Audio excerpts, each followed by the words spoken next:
Today we will be taking a look at the differences between the gifted student's brains and a non-gifted student's brain. First, we are going to look at any physical differences. Though one might assume that a gifted student's brain is bigger, they are actually both the same size. However, the development of the brain does differ. The National Institute for Mental Health did a study in 2006 that showed the cortex of the brain, this outer layer, developed differently in students with higher IQs who were considered gifted compared to those that were considered non-gifted and had lower IQs. The example they provided explains that the cortex, this outer layer, was much thinner in these students, the gifted students, at age 7 when compared to less superior intelligent students at age 7 as well. And while non-gifted students' brains reach full thickness at age 8 or 9, the gifted students' brains do not reach this full thickness until about age 12.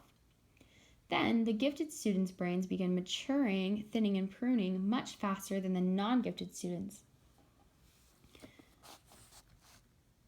When it comes to cognitive processing, John Geek explains that the gifted abilities often lie in how fast and well a student can make fluid analogies, meaning are they able to explore a comparison or problem in different ways rather than rely on the most direct answer. The way a gifted person processes these potential analogies helps define their giftedness. For example, if a student is truly gifted, they will begin to use all different parts of their brains to make connections and analogies to different subject matter or even experiences when encountering a given problem or concept, thus outputting several different potential answers. Whereas a non-gifted student may take considerably longer to make these connections and will often seek for the first logical and possible analogy, and then, as an extension, the first obvious answer to a question or problem. But it is worth mentioning that while the gifted student has the ability to provide new answers and explore different options to a concept, that doesn't necessarily mean they are achieving anything by doing so. The non-gifted student may achieve the correct answer to the problem without doing so, regardless of having the ability to explore these different options. These answers, the output here, could be completely outrageous with no realistic outcome.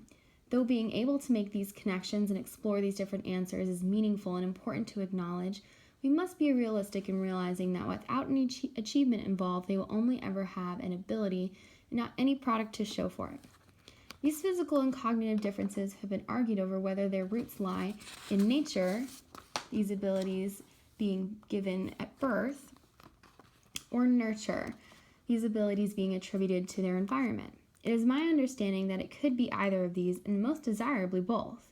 A combination of natural talent with the nurturing of an explorative educational environment combined with multiple resources for them to use to explore their education would be the optimal space for this type of physical and cognitive development to take place. This is not to say that one could not exist without the other, but rather they both work more efficiently together.